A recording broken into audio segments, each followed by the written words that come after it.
They say that when you're drowning, you don't scream. You just disappear quietly beneath the surface. That's what it felt like the morning I found myself standing on the sidewalk, staring at my own front door. The door I'd painted yellow 32 years ago because my late husband always said it looked like sunshine. Now it was locked against me, and my own son was on the other side, pretending I didn't exist. My name is Marta, and I'm 63 years old. 3 months ago, I had a home, a life, and a son who called me every Sunday.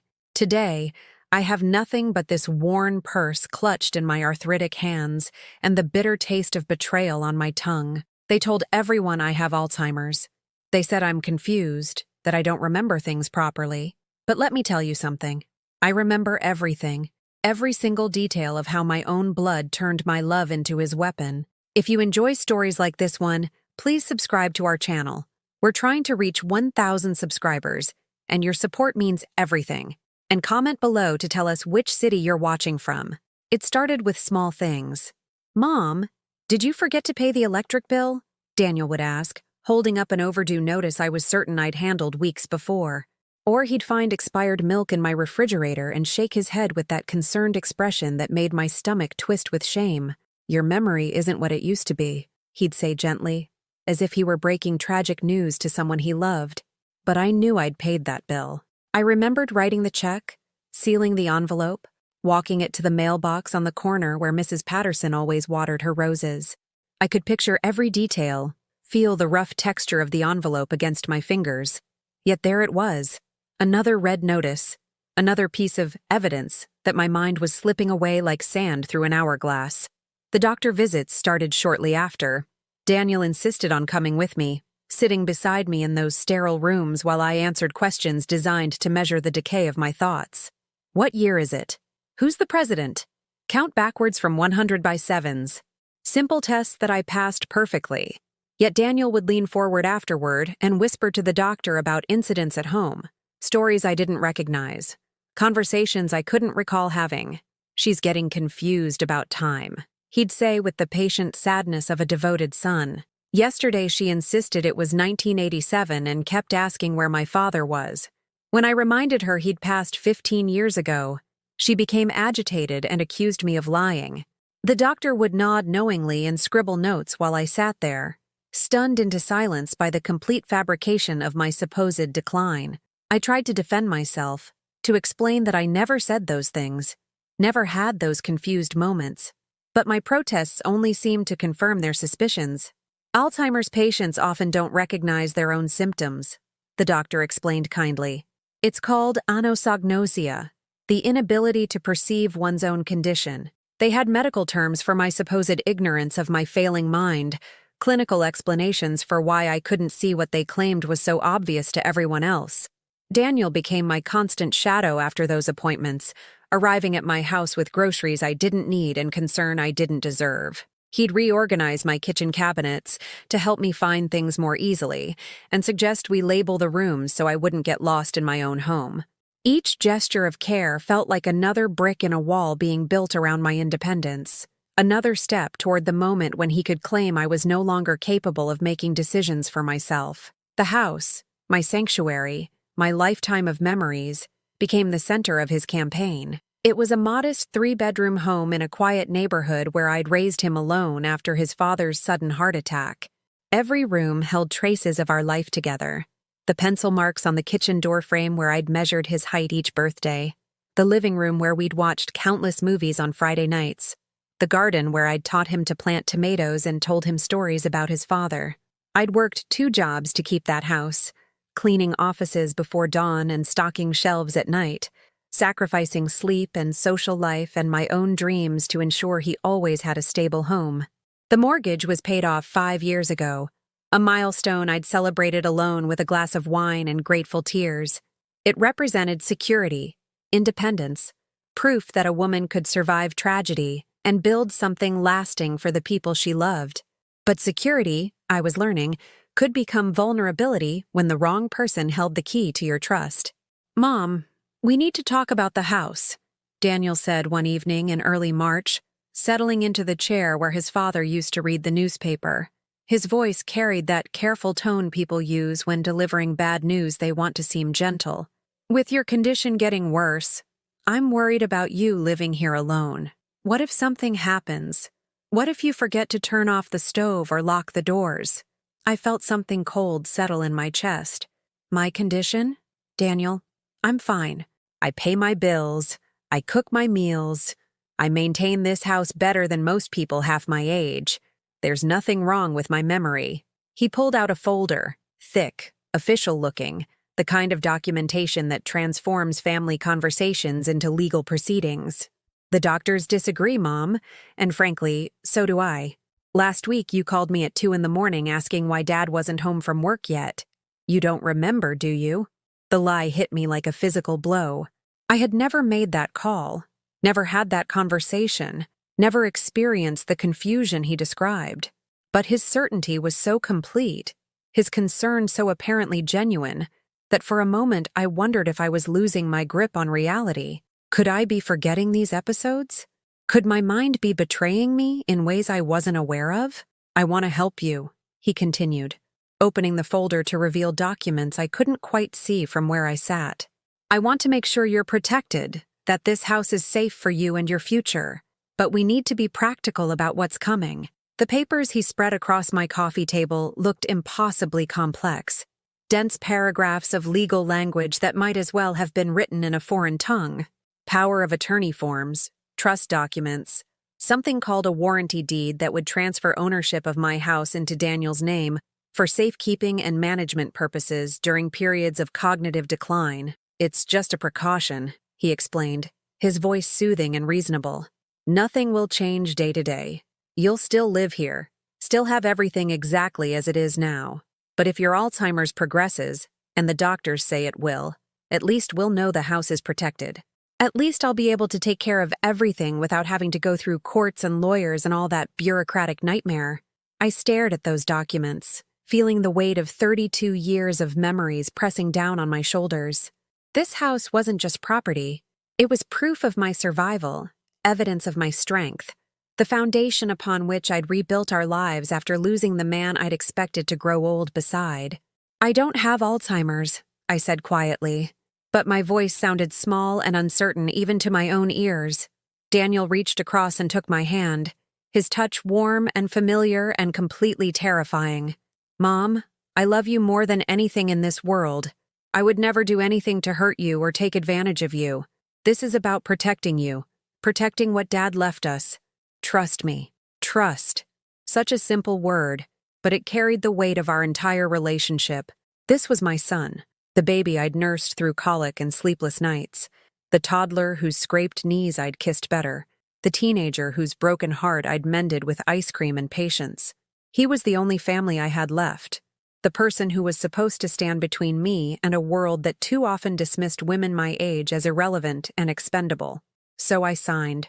Not because I believed I was sick, but because the alternative, suspecting my own son of deception, seemed impossible to accept. I signed because love had made me vulnerable, and vulnerability had made me a fool. The transformation began within days of my signature drawing on those papers. It was subtle at first. A coolness in Daniel's voice when he called, a certain distance in his eyes when he visited. The caring son who had held my hand while I signed away my security was slowly being replaced by someone I barely recognized. I've been thinking about the house, he said during what would be our last normal conversation. We were sitting in my kitchen, the same kitchen where I'd made his favorite pancakes every Saturday morning for 18 years. It's really too big for you now, Mom. All these stairs, all these rooms you don't even use. Maybe it's time to think about simplifying. I felt that familiar chill, the one that had become my constant companion since signing those papers. Simplifying? Daniel, this is my home. Our home. Every room has memories. Memories of things that happened decades ago, he interrupted. And there was something sharp in his voice now, something that made me flinch. You need to focus on the present, on what's practical. And practically speaking, this house is a burden you can't handle anymore. The word burden hung between us like a curse. Everything I'd worked for, sacrificed for, loved, reduced to an inconvenience in his life. I wanted to remind him of the nights I'd stayed up helping with his algebra homework at this very table. The birthday parties I'd thrown in the backyard he now saw as too much maintenance. The Christmas mornings we'd shared in the living room he considered unnecessary space. But something in his expression warned me against sentiment. This wasn't the son who used to curl up next to me during thunderstorms, afraid of the lightning until I convinced him it was just the sky taking pictures. This was someone harder, someone calculating, someone who looked at me and saw opportunity instead of the woman who'd given him everything. The phone calls became perfunctory after that, brief check-ins that felt more like surveillance than family connection. How are you feeling today? Any confusion? Any problems with the bills? Each question felt like a test, as if he were documenting my responses for some future purpose I couldn't yet imagine. His visits changed too. Instead of the casual drop-ins that had once comforted me, they became inspections. He'd walk through my house with the critical eye of someone evaluating property, noting repairs that needed attention, questioning purchases I'd made, commenting on my declining housekeeping standards. When dust accumulated on surfaces I'd simply forgotten to clean during my increasingly anxious days. "Mom, when did you last wash these dishes?" he asked one afternoon, running his finger along the edge of a plate I was certain I'd cleaned that morning. "And what's this mess on the counter? You can't keep living like this. It's not safe." I looked at my kitchen through his eyes and saw what he wanted me to see. Evidence of incompetence, proof of decline. But I knew the truth. I'd been cleaning obsessively since signing those papers, terrified that any sign of normal human imperfection would be interpreted as cognitive failure. That plate had been washed. That counter had been wiped. But somehow, under his scrutiny, even my most careful efforts seemed inadequate. The worst part was how he spoke about me to others. Always within my hearing, always with that tone of patient suffering that made him sound like a saint bearing an impossible burden. When my neighbor Mrs. Patterson asked how I was doing, Daniel would sigh heavily and lower his voice just enough to seem discreet, while ensuring I could hear every word. "It's getting worse," he'd say, shaking his head with practiced sorrow. Yesterday, she couldn't remember how to work the microwave. Last week, she got lost coming back from the grocery store, the store she's shopped at for 30 years. The doctors say we need to prepare for rapid decline. Mrs. Patterson would make sympathetic noises and glance at me with the mixture of pity and fear that people reserve for those they see as mentally diminished. I wanted to scream that I'd never been lost, never forgotten how to use my own appliances, never experienced any of the incidents Daniel described with such convincing detail. But what was the point? He was my son, my primary caregiver, the person everyone expected to know me best.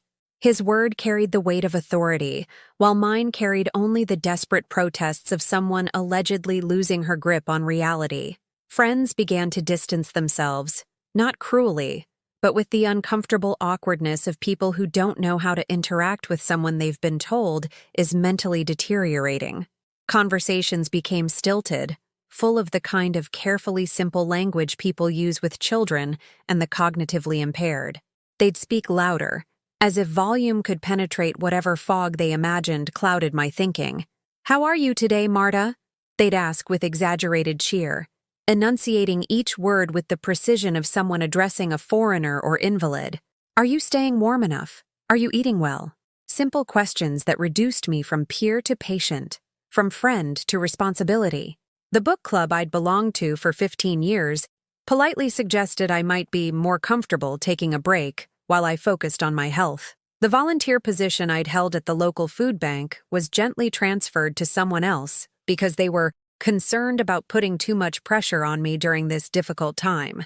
One by one, the connections that had defined my identity outside of motherhood were severed, always with kindness, always with concern, always with the unspoken assumption that Daniel knew what was best for me. I was being systematically isolated, cut off from anyone who might question the narrative of my decline or offer support during what was becoming the darkest period of my life. The cruelest cut came from my own church, the community where I'd found solace after my husband's death and purpose in serving others.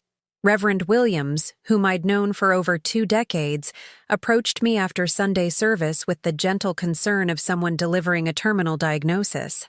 "Marta, Daniel has spoken to me about your situation, he said, his voice heavy with reluctant duty. He's concerned about your ability to continue with your responsibilities here. The treasury work, especially handling money and keeping records, perhaps that's becoming too stressful. Treasury work I'd managed flawlessly for 12 years, balancing books to the penny and maintaining records with meticulous accuracy. Treasury work that gave me purpose and proved my continued competence to myself, if no one else. Now even that was being taken away, another piece of my identity sacrificed to Daniel's growing narrative of my incapacity. I've never made a single error, I said quietly. But Reverend Williams was already shaking his head with that patient smile people use when they think you're too confused to understand your own limitations. Of course. But Daniel feels, and I have to agree, that it might be better to transition these responsibilities to someone else. Less pressure on you, more time to focus on your health and family. Family. The word had once meant security, love, unconditional support. Now it meant surveillance, control, the slow erosion of everything that made me who I was. But the moment I truly understood the depth of Daniel's betrayal came on an ordinary Tuesday morning in late April.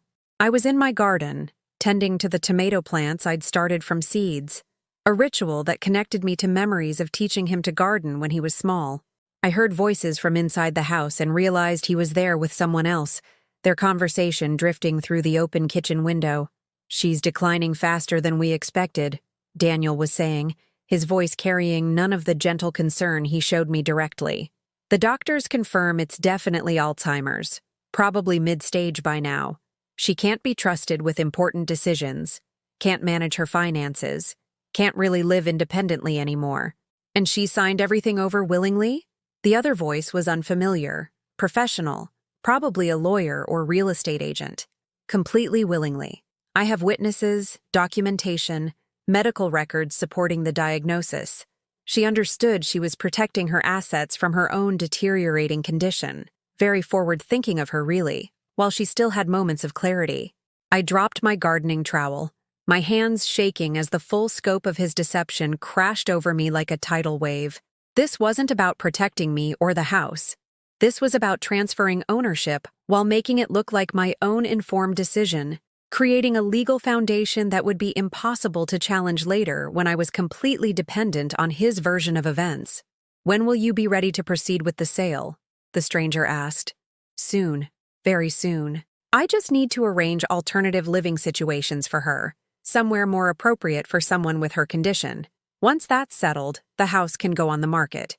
Prime location, excellent condition despite her recent neglect. Should bring a substantial return." I stood frozen among my tomato plants, dirt under my fingernails and betrayal burning in my throat like acid. My son, my only child, my only family, the person I'd devoted my life to protecting and nurturing, was planning to sell my home and warehouse me somewhere more appropriate, while he profited from a lifetime of my sacrifice. But the worst was yet to come. As I stood there in shock, Daniel's voice drifted out again, casual and confident, and utterly without remorse. "The beauty of Alzheimer's," he said, and I could hear the smile in his voice, "is that even if she objects to any of this later, who's going to believe her? Everyone already knows her memory is gone. She won't even remember having this conversation." That night, alone in the house that was no longer legally mine, I sat at my kitchen table and made a decision. Daniel was wrong about one thing. I would remember everything, every lie, every manipulation, every moment of this calculated destruction of my life, and somehow, some way, I was going to make sure the world remembered too. The next morning, I called Daniel with a steadiness I didn't feel. "I heard you talking yesterday," I said without preamble. "I know what you're planning." There was a pause, brief, but long enough for me to hear him recalculate, shift strategies, prepare his next performance. When he spoke, his voice carried that patient, condescending tone I'd come to dread. "Mom, you're confused again. I wasn't here yesterday. You must have heard the television, or maybe the neighbors. This is exactly what the doctors warned us about. The paranoid delusions, the false memories. It's getting worse, isn't it?" I felt reality tilt beneath me, but I knew what I'd heard. I knew I'd been standing in my own garden, tending plants with dirt still under my fingernails to prove it. Yet his certainty was so complete, his concern so apparently genuine, that for a terrifying moment, I wondered if my mind really was betraying me. "I want to see the papers again," I said firmly. "The ones I signed. I want my own lawyer to review them."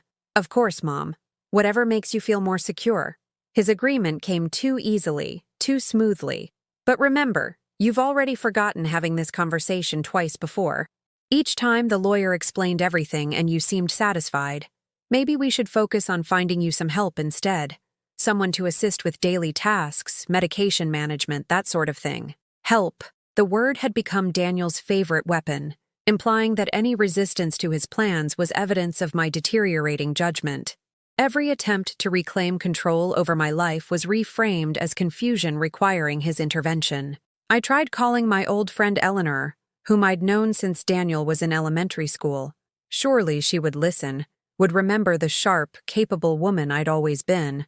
But when I explained what was happening, her response chilled me to the bone. "Oh, honey," she said with that careful gentleness reserved for the mentally fragile.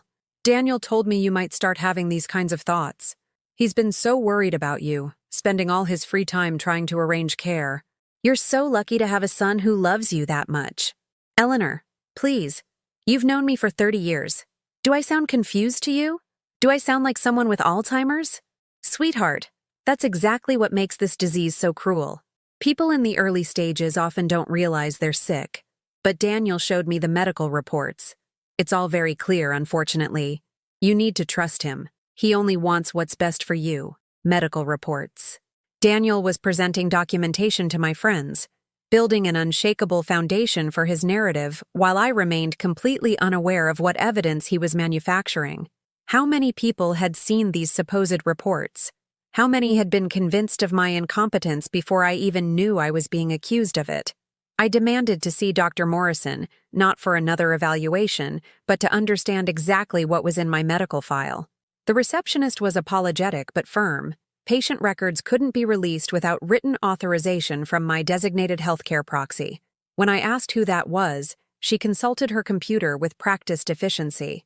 "According to our records, that would be your son, Daniel Morrison. He has full authority to make medical decisions on your behalf and access your health information. Would you like me to call him?" "No," I said quickly, understanding with growing horror how completely I'd been outmaneuvered. Daniel had used my trust to strip away my legal rights, creating a system where I couldn't even access information about my own supposed condition without his permission. I tried going to the bank where I'd maintained accounts for over 20 years, hoping to understand my financial situation and regain some measure of control. The manager, Mr. Peterson, had always treated me with professional courtesy, helping me navigate the mortgage process after my husband's death and celebrating with me when the house was finally paid off. But now he looked at me with the careful concern of someone managing a delicate situation. "Mrs. Morrison, I'm not supposed to discuss account details without your son present. Given your condition, he's instructed us to handle all financial matters through him to prevent any confusion or unfortunate decisions." "My condition?" "Mr. Peterson, I've banked here for 2 decades without a single problem. My accounts have always been in perfect order. What condition requires my son's supervision over my own money?" He shifted uncomfortably, clearly wishing I would accept his limitations without forcing him to spell out the humiliating details. "The documentation we received from your physician indicates significant cognitive decline affecting your ability to manage financial responsibilities. Your son is acting as your financial guardian to protect your assets and ensure bills are paid appropriately." Financial guardian, another legal designation I'd never agreed to, never signed for, never even been informed about. Daniel was systematically claiming authority over every aspect of my life, while I remained ignorant of the web he was weaving around me. I left the bank feeling invisible, erased from my own existence by paperwork I'd never seen and decisions I'd never made. On the sidewalk outside, I encountered Mrs. Henderson, who lived 3 houses down and had borrowed cups of sugar from me for 15 years. Her reaction to seeing me was painful in its awkward kindness. "Marta, how are you feeling, dear?" She spoke loudly and slowly, as if I were hard of hearing or dim-witted. Daniel told us about your diagnosis. Such a difficult thing for families to go through, but you're so fortunate to have such a devoted son looking after you. Mrs. Henderson, I don't have Alzheimer's. Whatever Daniel told you— Oh, sweetheart, she interrupted with that pitying smile I'd learned to hate. Of course you don't think you do. That's the cruel thing about this disease. But we can all see the changes. Just yesterday you put your trash out on Wednesday instead of Thursday, and last week you were wandering around your garden at midnight in your nightgown. I stared at her in shock. I'd never put trash out on the wrong day. Never wandered anywhere in my nightgown. These were complete fabrications. Yet she spoke of them as witnessed facts. How many other neighbors had Daniel spoken to? How many false stories was he spreading to create an unshakable community consensus about my mental state? The final humiliation came when I tried to contact a lawyer on my own. I found one in the phone book. Sarah Chen, who specialized in elder law and estate planning. Her receptionist was polite but professional when I called to schedule a consultation. Of course, Mrs. Morrison. However, given the nature of your inquiry about capacity and guardianship issues, we'll need written consent from your current legal guardian or healthcare proxy before we can meet with you. I don't have a legal guardian, I protested. I'm a competent adult seeking legal representation. I understand your frustration, the receptionist said with practiced sympathy. But our records show that your son has been designated as your decision-maker due to cognitive impairment. This is actually quite common and helps protect people in your situation from being taken advantage of. If you'd like, I can call Mr. Morrison to discuss scheduling a meeting that includes him. Even my right to legal representation had been stolen from me. I was trapped in a system designed to protect vulnerable adults, but wielded by the very person who was victimizing me. Every safeguard had become another chain, every protection another prison bar. That evening, as I sat in my kitchen trying to process the magnitude of my legal powerlessness, Daniel arrived for what he called a wellness check. He moved through my house with the confidence of someone who owned it, which, I realized with sickening clarity, he now did. Mom, I've been thinking about what we discussed, he said, settling into the chair where his father used to read the evening paper. This house really is too much for you. I've found a lovely assisted living facility about an hour away. Very clean, very safe, with trained staff who specialize in memory care. Memory care. The euphemism for warehousing people society had decided were no longer fully human. I imagined myself in some sterile facility, surrounded by people who would speak to me in the same patronizing tones I'd been hearing all week, my every movement monitored and controlled by strangers who saw me as a problem to be managed rather than a person deserving dignity. I'm not going anywhere, I said quietly. This is my home.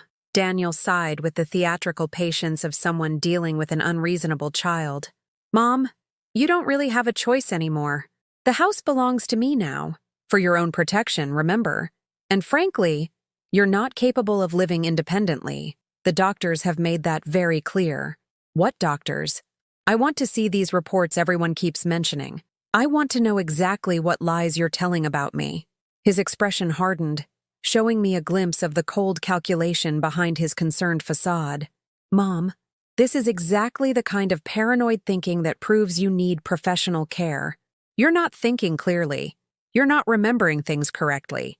And you're becoming combative when people try to help you. Combative. Another clinical term to pathologize my resistance to his control, to make my fight for autonomy seem like evidence of mental illness rather than the reasonable response of someone being systematically destroyed. I remember everything, I said, meeting his eyes directly. Every conversation, every lie, every moment of this betrayal. And somehow, Daniel, I'm going to prove it. He smiled then. Not the gentle, concerned expression he showed the world, but something cold and confident, and utterly without remorse. No, Mom, you won't. Because who's going to believe a confused old woman with Alzheimer's over her devoted son, who's sacrificing everything to care for her? Who's going to take your word against medical documentation and witness statements, and a lifetime of evidence that you're no longer competent to make rational decisions? He stood to leave, pausing at the door to deliver what felt like a final verdict on my worth and future. You have 2 weeks to start packing. After that, Arrangements will be made for you whether you cooperate or not. Try to make this easier on yourself, Mom. Try to accept that this is what's best for everyone." That night, alone in the house that was no longer mine, I sat surrounded by the lifetime of memories Daniel was preparing to erase.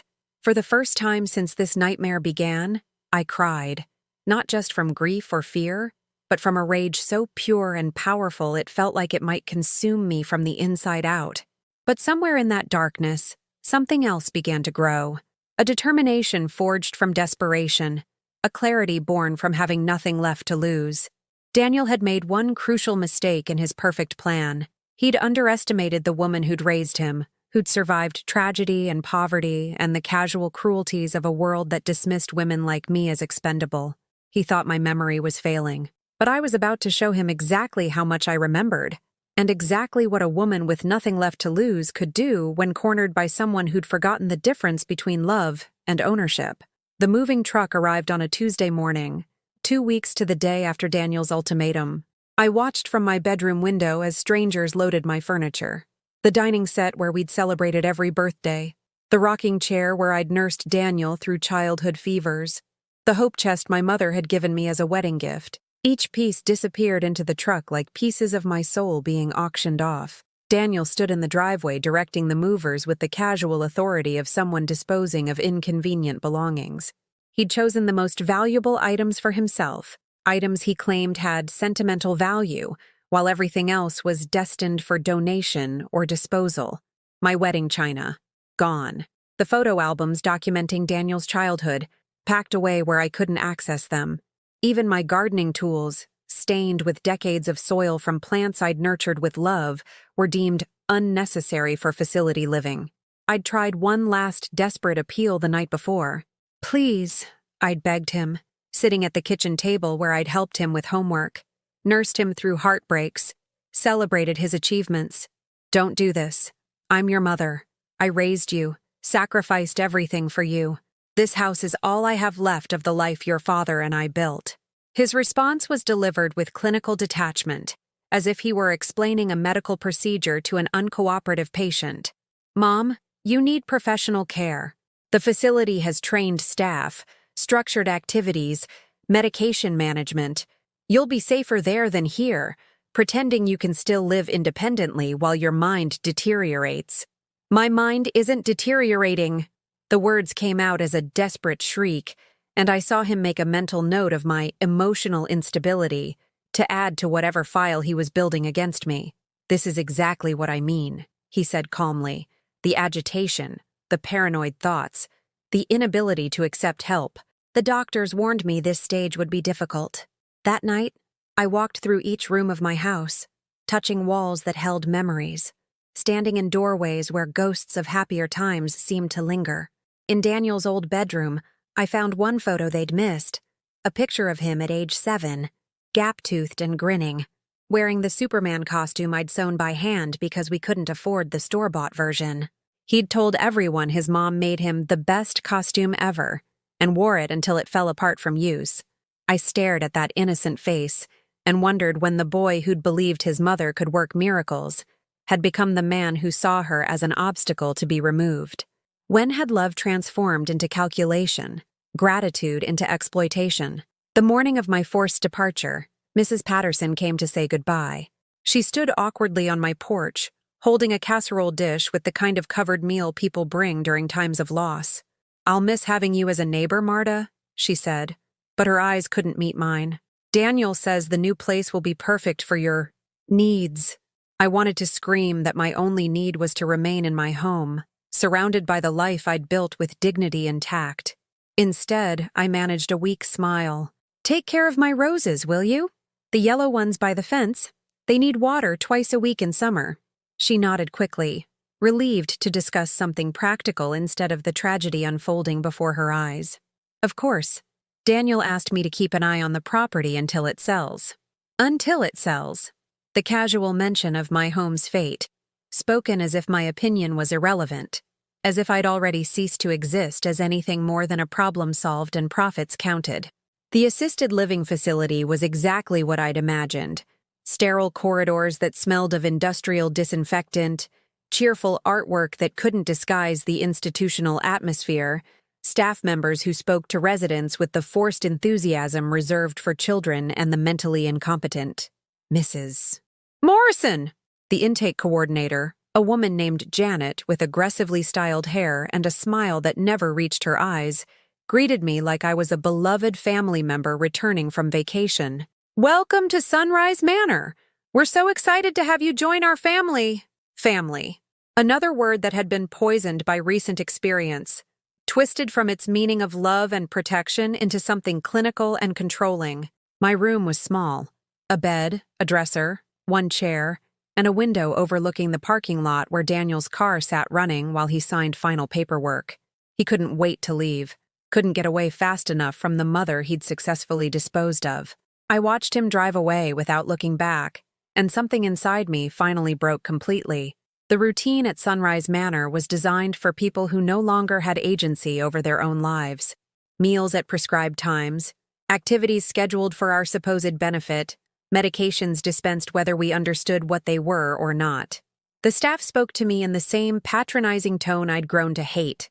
Loud, slow, filled with artificial cheer.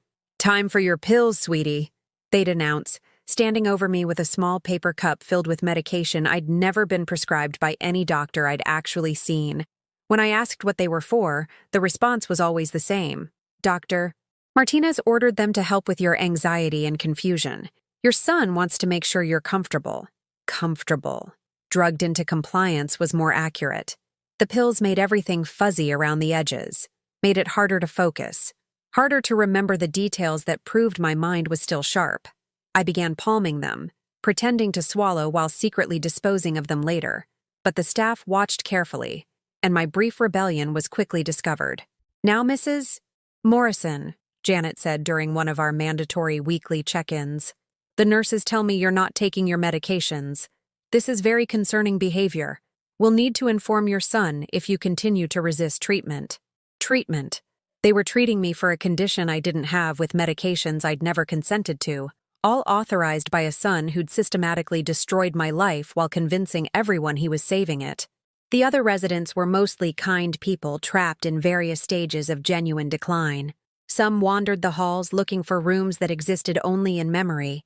Others sat staring at televisions they didn't seem to see. I felt like an imposter among them, aware, alert, desperately out of place in this warehouse for society's discarded elderly. But even they began to treat me as someone whose word couldn't be trusted.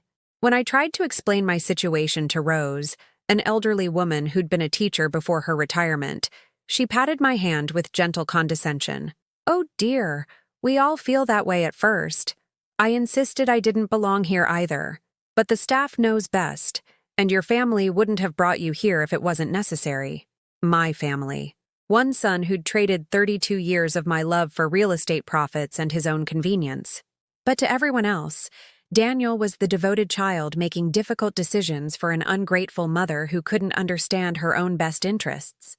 3 weeks into my imprisonment, because that's what it was, despite the cheerful decorations and forced social activities, I received a letter from a real estate agency. My house had sold. The place where I'd raised my child, mourned my husband, built my life from scratch, had been transferred to strangers for a price that would never compensate for what I'd lost. Daniel visited once, briefly, to inform me of the sale as if he were delivering good news. "I got an excellent price, Mom. Much better than I expected.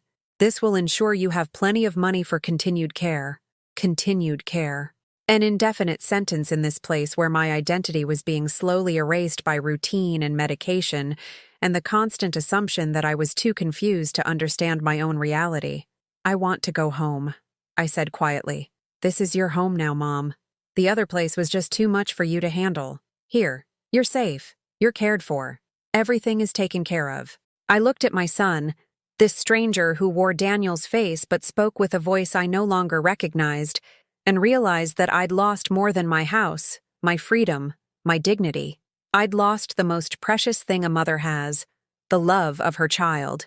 Not because he'd died or moved away, or even because we'd fought, but because the person I'd raised, the boy I'd loved unconditionally, had never really existed at all. That night, lying in the narrow bed that smelled of industrial laundry detergent, staring at the ceiling while the sounds of other people's broken dreams echoed through thin walls, I felt something I'd never experienced before: the complete absence of hope. For the first time in 63 years, I couldn't imagine a future that included dignity, autonomy, or the simple right to exist as myself rather than as someone else's problem to be managed. But in that darkness, in that moment when everything seemed lost, I remembered something my husband had told me during his final days in the hospital. "Marta, you're stronger than you know. When everything falls apart, that's when you find out what you're really made of." I'd thought I'd already discovered my strength: raising a child alone, working multiple jobs, surviving loss and hardship. But maybe this was my real test. Maybe everything I'd endured before had been preparation for this moment, when I had nothing left but the truth and the unshakable knowledge that I was still the woman who'd survived everything life had thrown at her. Daniel had made one critical error in his perfect plan. He'd forgotten that the strongest people are often those who've been underestimated their entire lives.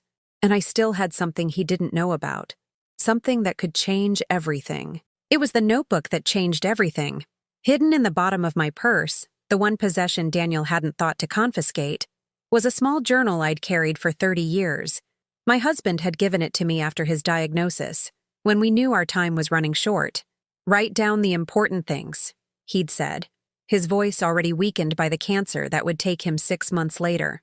Not just appointments and lists, but the real things, the moments that matter. Memory is fragile, but written words last forever.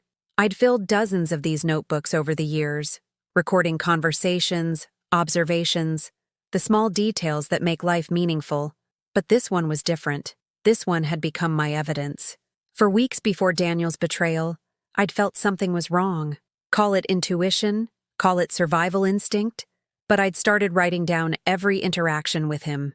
Every contradiction in his stories, every strange coincidence, every moment when his concern felt performed rather than genuine. Now, alone in this sterile room while staff members assumed I was too medicated to think clearly, I read my own words with new eyes. The pattern was undeniable, documented in my careful handwriting. Dates, times, exact quotes that proved my memory was perfect. March 15th. Daniel says I called him at 2 a.m. asking about his father. I never made this call. Phone records would prove this. March 22nd. Claims I forgot to pay electric bill. I have receipt showing payment made March 1st, filed in kitchen drawer. April 3rd. Says doctor diagnosed Alzheimer's. I have no memory of this appointment because it never happened. Page after page of careful documentation that proved what I'd known all along. I was being systematically gaslit by my own son. But more importantly, I had written proof of my mental clarity, evidence that contradicted every lie he'd built his case upon. The notebook became my anchor to reality in a place designed to make me doubt my own mind. When staff members spoke to me like a confused child, I would silently recite the facts I'd recorded.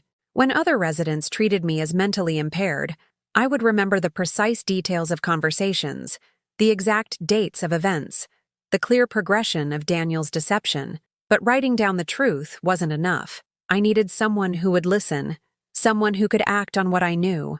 In this place where my word carried no weight, where my son's authority trumped my own voice, I needed an ally. I found her in the most unlikely place. Among the staff I'd initially dismissed as part of the system keeping me trapped. Her name was Angela, a night nurse who'd worked at Sunrise Manor for 15 years. Unlike the others, she didn't speak to me in that patronizing tone. She listened when I talked, asked follow-up questions, treated me like a person rather than a diagnosis. "Mrs. Morrison," she said one evening during her rounds, "you seem different from our usual residents. Your speech is clear, your memory appears intact. You don't show signs of confusion. Are you sure you belong here?" It was the first time in months someone had questioned my placement, rather than accepting it as fact. I felt tears spring to my eyes, not from sadness, but from the profound relief of being seen as human again. "No," I whispered, afraid to speak too loudly in case someone overheard. "I don't belong here. My son, he did something to me. He made everyone believe I'm sick when I'm not." Angela's expression grew serious. "What do you mean?" So I told her everything. Not the rambling complaints of a confused elderly woman, but a precise, detailed account backed by written documentation. I showed her my notebook, pointed out the inconsistencies in my supposed medical history, explained how Daniel had isolated me from anyone who might question his narrative. She listened without interrupting, and when I finished, she was quiet for a long moment. Then she asked the question that gave me the first real hope I'd felt in months. "Do you have any proof of these claims?" "Yes," I said, clutching my notebook like a lifeline. "I have proof of everything." That night, Angela stayed past her shift to help me organize my evidence. We photocopied pages from my journal, made notes about discrepancies in my medical file, documented the medications I'd been given without proper prescription. She taught me something crucial about fighting back. It wasn't enough to know the truth. You had to present it in a way that couldn't be dismissed or explained away. "Your son has built a legal case against you," she explained as we worked by lamplight in the empty common room.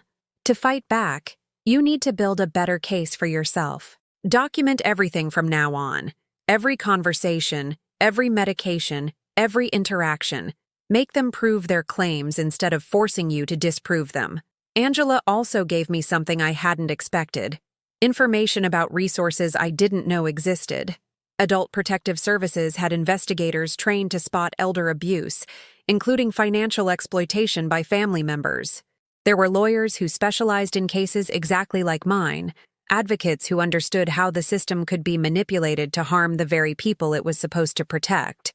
But most importantly, she believed me. After months of being treated as unreliable, confused, and paranoid, having one person acknowledge that my account made sense felt like being rescued from drowning. "I've seen this before," she said quietly. "Not often, but it happens.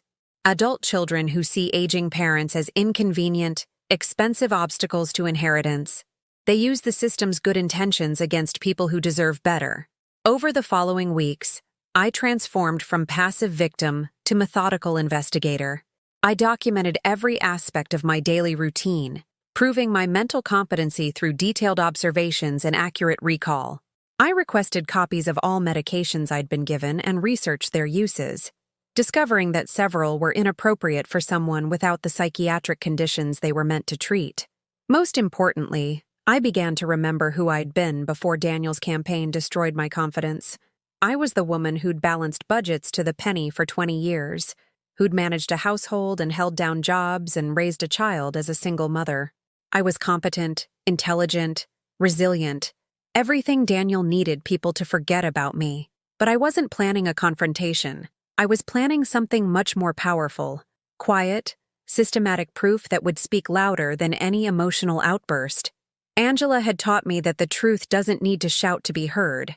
It just needs to be undeniable. The breakthrough came when Angela mentioned something that made my blood freeze and my hope soar simultaneously.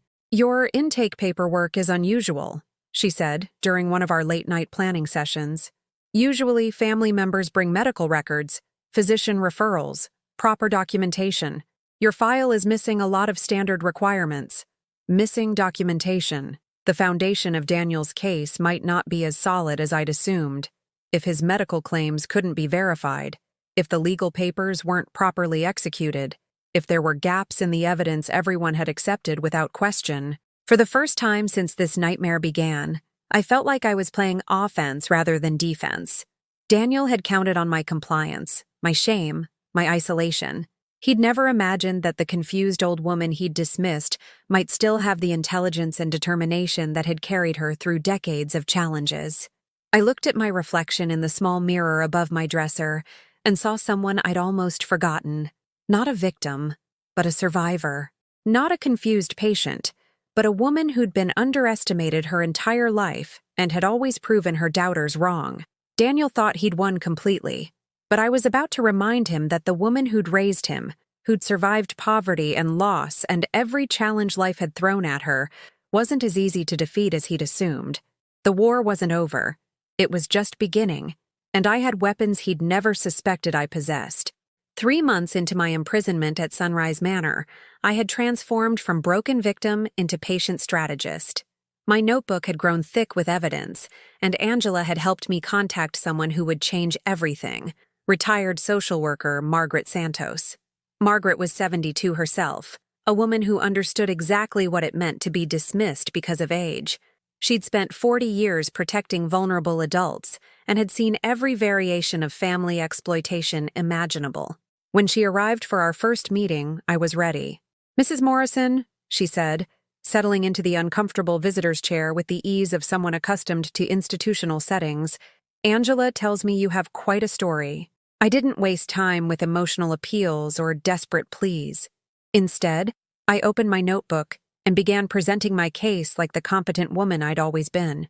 Chronological evidence, documented inconsistencies, precise dates and times that could be verified through phone records, bank statements, medical office logs. My son claims I called him at 2 a.m. on March 15th, confused about my deceased husband, I said, showing her my handwritten entry. My phone records will show no outgoing calls that night. He says I forgot to pay the electric bill multiple times. My bank records show automatic payments that were never missed. Margaret listened with the sharp attention of someone trained to spot deception. When I finished, she asked the question that had haunted me for months. "Why would your own son do this to you?" "Money," I said simply. My house was worth $300,000. I had savings, investments, insurance policies. As long as I was competent, I controlled those assets. But if I was declared mentally incompetent, he gains control, Margaret finished. And eventually, ownership. I've seen this pattern before, Mrs. Morrison. Not often, but when it happens, it's devastating. She explained something crucial that I hadn't understood. Financial elder abuse was a crime, not just a family dispute. If we could prove Daniel had deliberately incapacitated me to steal my assets, he could face serious legal consequences. But we need more than your testimony, she warned. We need documentation that contradicts his medical claims, witnesses who can attest to your mental competency, evidence of his financial motivations. Over the following weeks, Margaret worked with quiet efficiency to gather proof. She interviewed Mrs. Patterson, who reluctantly admitted she'd never personally witnessed any of the confused behavior Daniel had described. She spoke with Reverend Williams, who acknowledged that my treasury work had always been flawless, and my removal had been based solely on Daniel's concerns. Most importantly, she discovered something that made my hands shake with vindication. Dr. Morrison, the physician who'd supposedly diagnosed my Alzheimer's, had no record of ever treating me for cognitive issues. Your medical file shows routine checkups, blood pressure monitoring, standard age-appropriate care, Margaret explained during one of our clandestine meetings. But no neurological evaluations, no cognitive assessments, no prescriptions for dementia medications. The diagnosis your son has been citing apparently doesn't exist. The medications I'd been given at Sunrise Manor were equally suspicious. Anti-anxiety drugs and mild sedatives that would cause exactly the kind of confusion and disorientation that supported Daniel's narrative. I'd been chemically induced into the very symptoms he claimed were evidence of my mental decline. "This is medical abuse," Margaret said grimly, "administering unnecessary psychiatric medications to create the appearance of mental illness. It's serious enough to warrant criminal charges. But the most damning evidence came from an unexpected source, Daniel himself. Margaret had convinced a friend at the county recorder's office to examine the property transfer documents I'd signed. What they found was legally explosive. "Mrs. Morrison, did you ever meet with a notary when you signed these papers?" Margaret asked, showing me copies of the documents. "No," I said immediately. "Daniel brought the papers to my house. I signed them in my kitchen, just him and me." Margaret's smile was fierce with righteous anger. "According to this, a notary witnessed your signature and verified your mental competency at the time of signing, but you just told me no notary was present. That means we have documented fraud, a fabricated witness to your supposedly informed consent, fraudulent documents, false medical claims, unnecessary medication, financial exploitation. My son hadn't just betrayed me. He'd committed multiple felonies while convinced he was too clever to be caught." Angela continued to be my lifeline inside Sunrise Manor, helping me document everything while appearing to comply with the facility's routines. We photographed my medication records, copied suspicious entries from my medical chart, recorded conversations where staff members admitted they were following Daniel's instructions rather than legitimate medical orders. But the most powerful evidence was something no one could fabricate or explain away: my own demonstrated competency. Every interaction with Margaret, every detailed recollection, every precise answer to complex questions proved that my mind was not just intact, but sharp enough to unravel the conspiracy against me.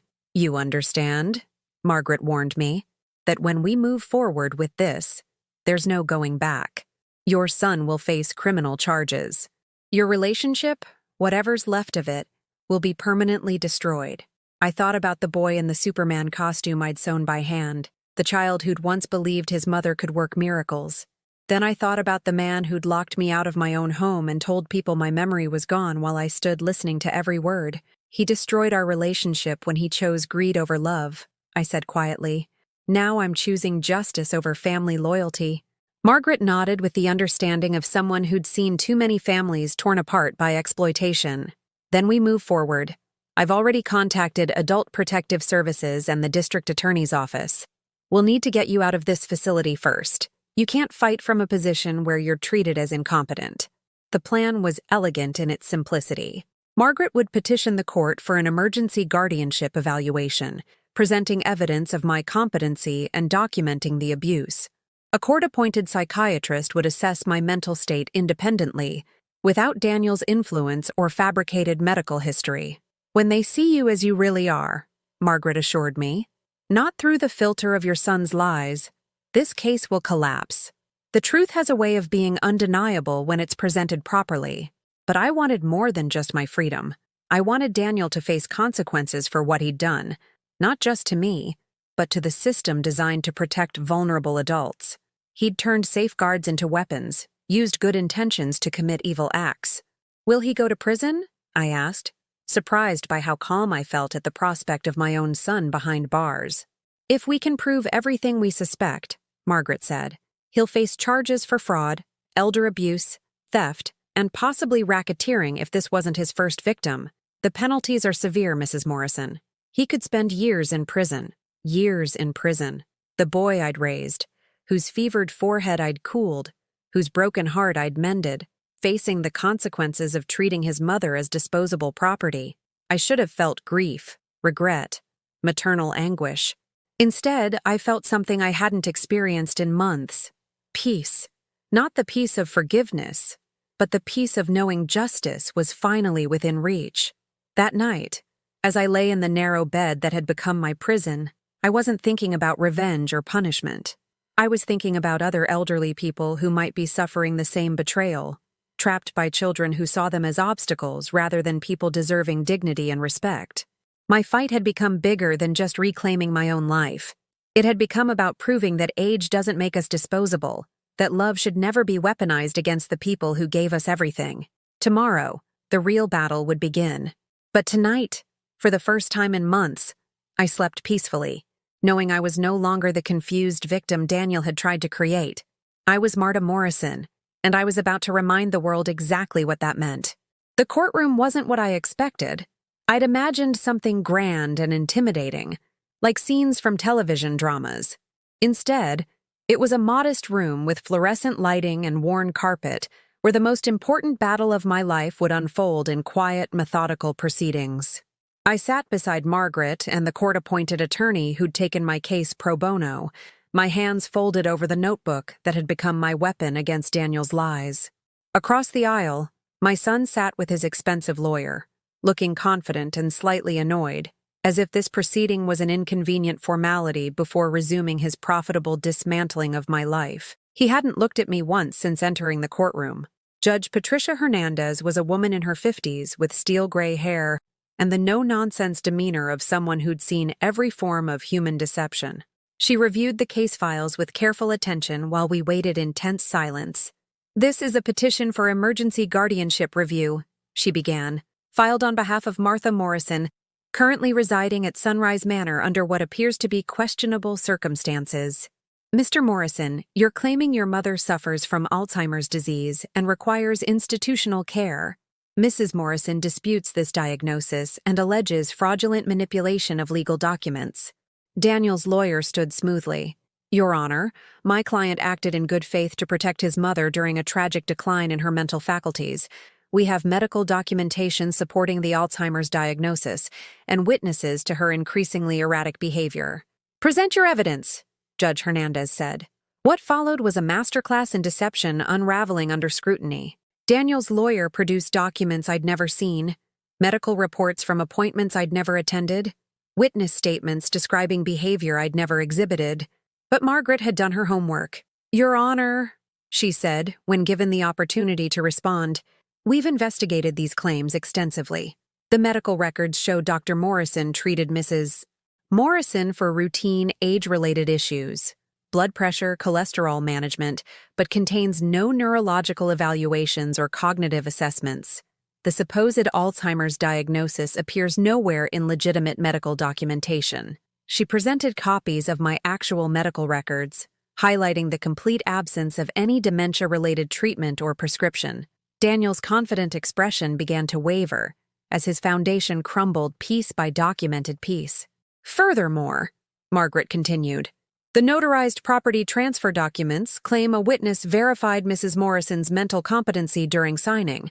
However, Mrs. Morrison states no notary was present, and the listed notary has no record of witnessing her signature. The courtroom grew very quiet. Fraudulent notarization was a serious crime, and everyone present understood the implications. Daniel whispered urgently to his lawyer, who looked increasingly uncomfortable. But the moment that changed everything came when Judge Hernandez addressed me directly.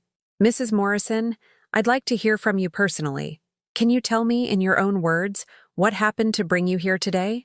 I stood slowly, feeling the weight of months of humiliation, fear, and desperate hope.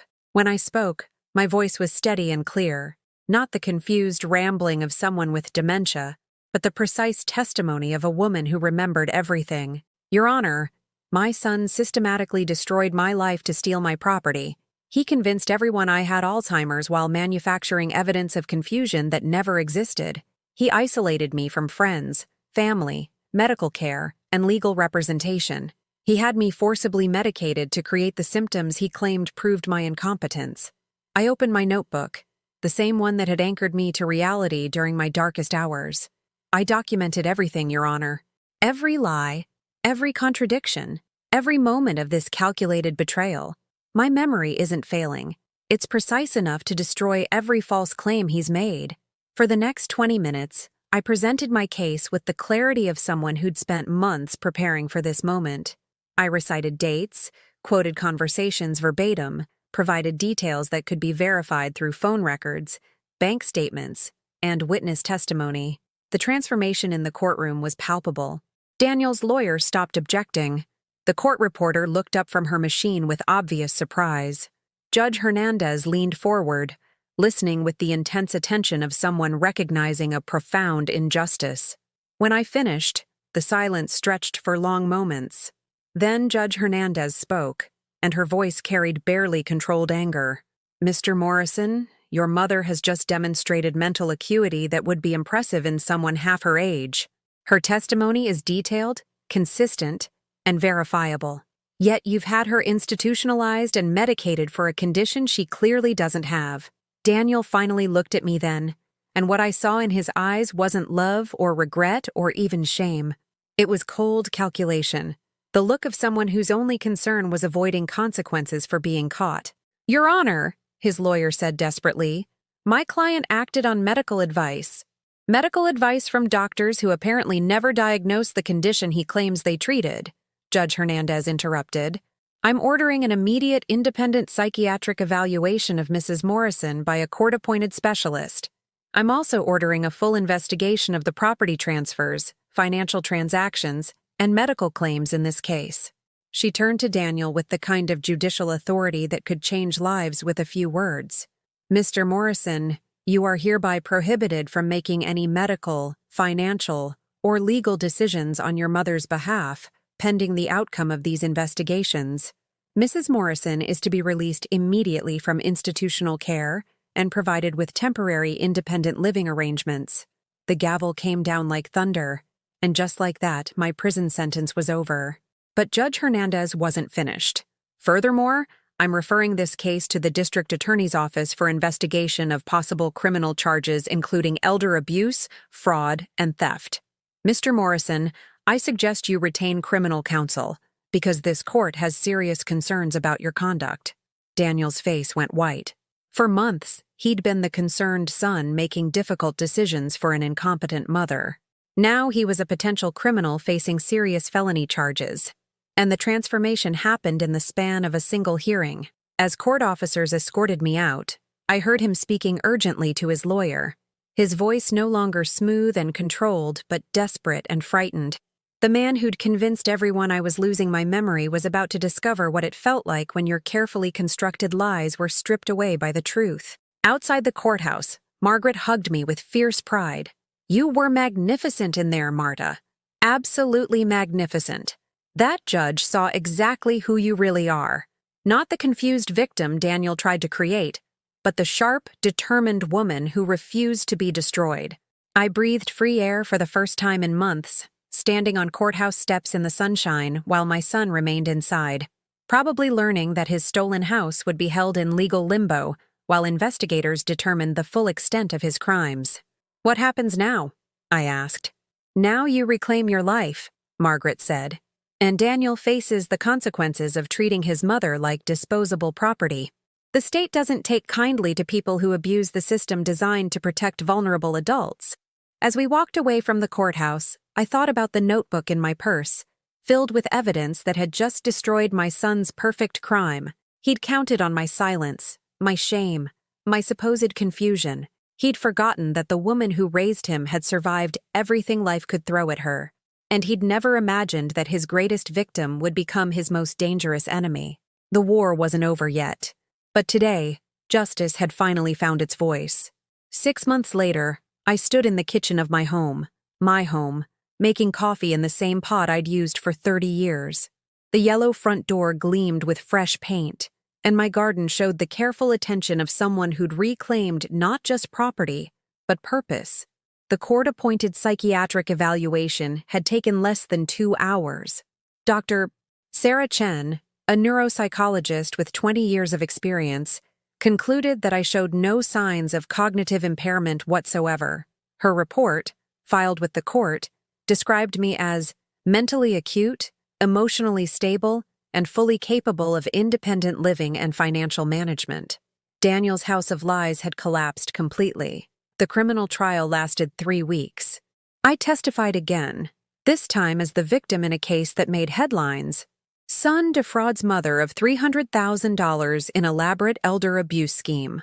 The prosecutor called it one of the most calculated cases of financial exploitation she'd ever seen. Daniel's defense crumbled under Margaret's meticulous investigation.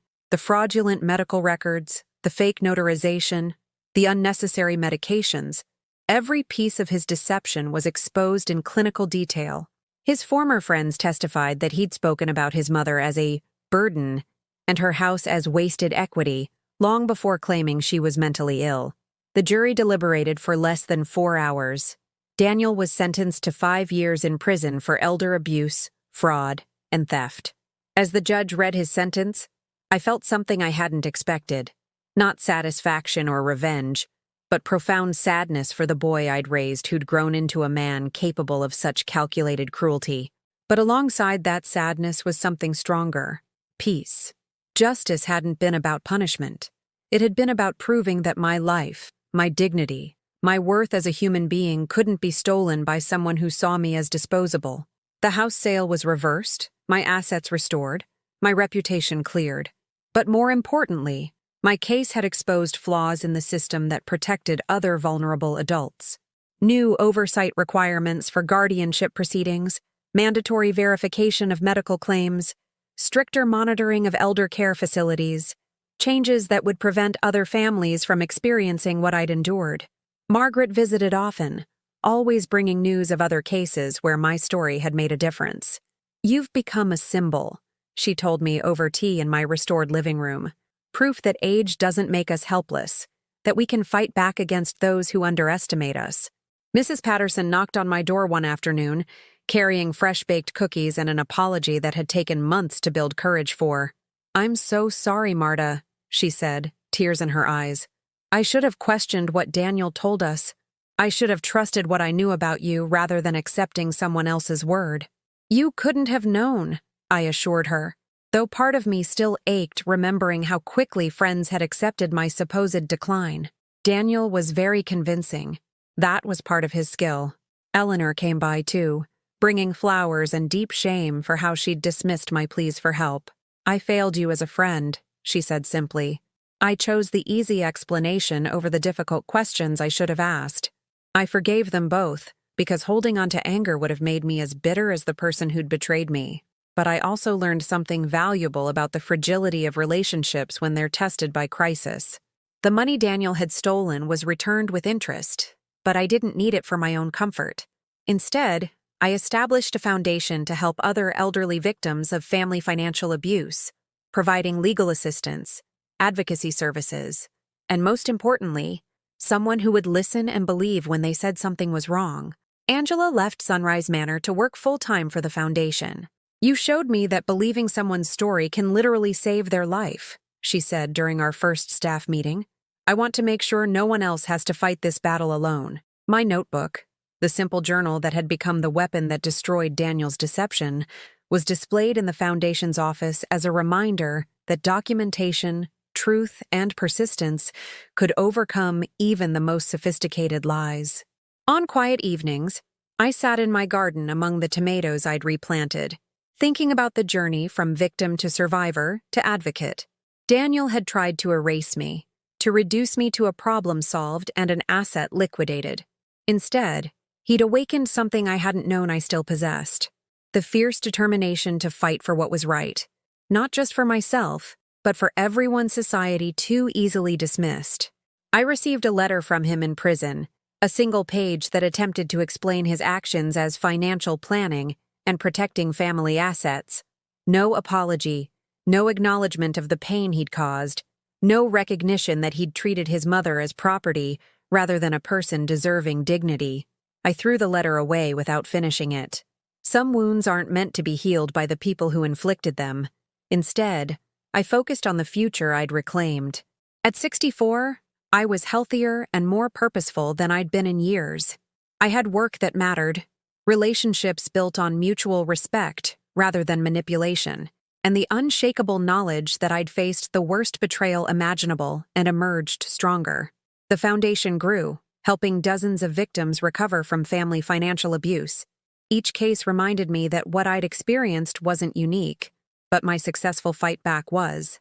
Most people in my situation never found their voice, never gathered their evidence, never had allies willing to believe their truth. That's what made my story important.